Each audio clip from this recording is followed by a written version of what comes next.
Hi everyone, this is Adrian at 18 Echo SF. I thought I'd give you a little sourcing tip for some maintenance pieces for your 1911s if you're so inclined. At least once a year, almost exactly once a year, I replace the recoil spring and the firing pin spring on my 1911s.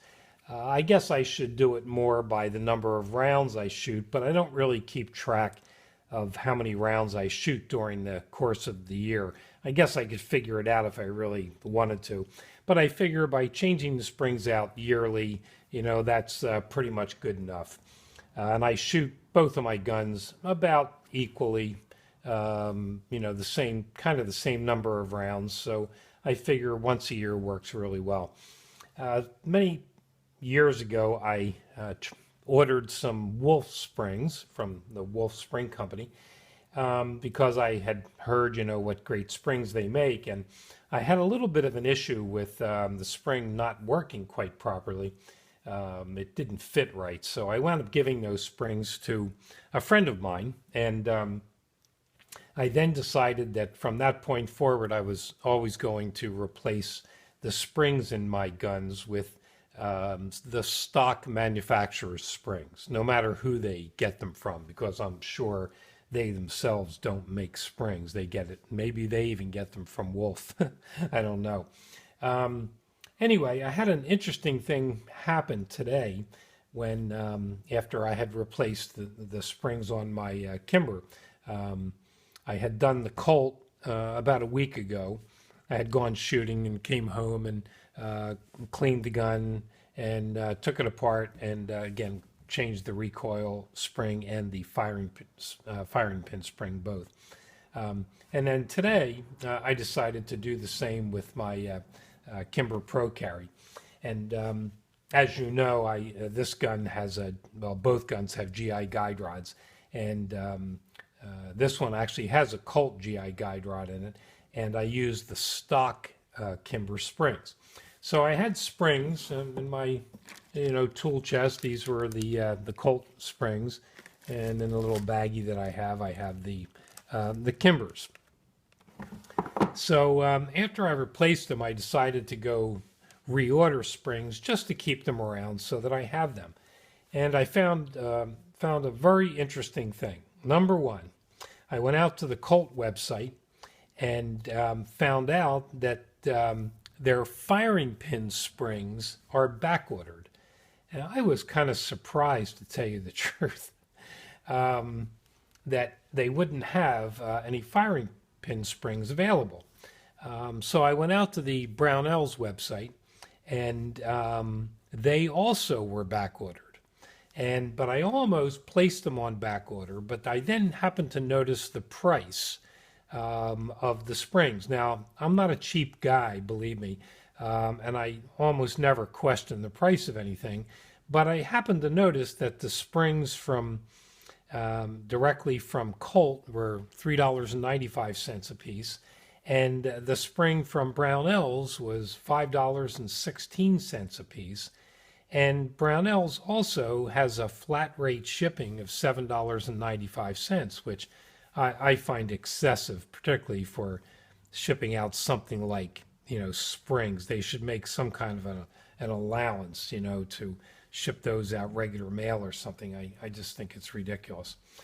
So anyway, I decided to go take a look on the Wolf website, and of course I knew they would have the springs, and they had them in stock, and I placed an order for them, so that I would at least just have them around, the same number that I have in recoil springs. So, I ordered two. I also placed an order with them for the Series 80, firing pin safety plunger spring, just in case I happen to lose one in my garage while I'm cleaning guns, because they come right out of that little plunger easily.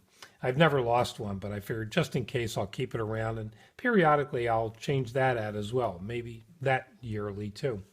So So that's number one. That's the deal with the Colt.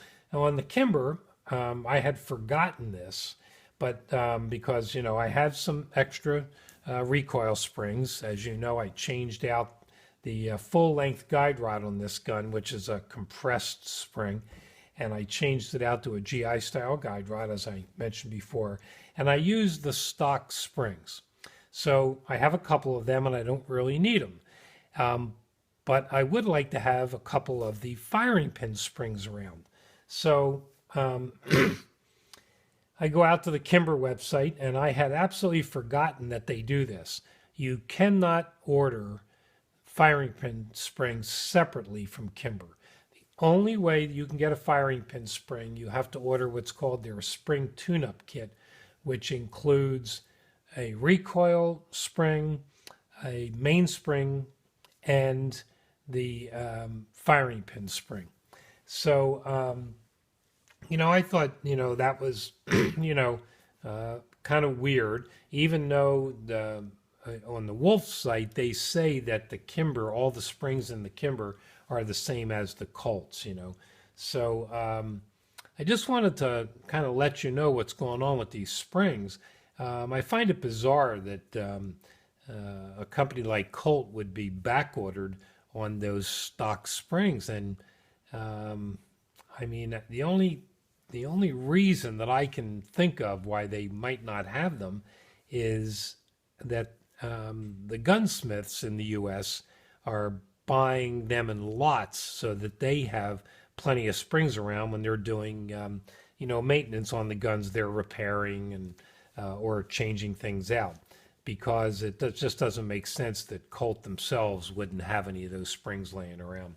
So I just thought I'd make you aware that if you're in the market for securing springs for your guns, that depending on what those springs are, you may have to go to Wolf Springs, and it's not a bad choice. Believe me, I know they're a great company. But you may have to go to them to get your springs because it appears that the manufacturers themselves don't have some of them.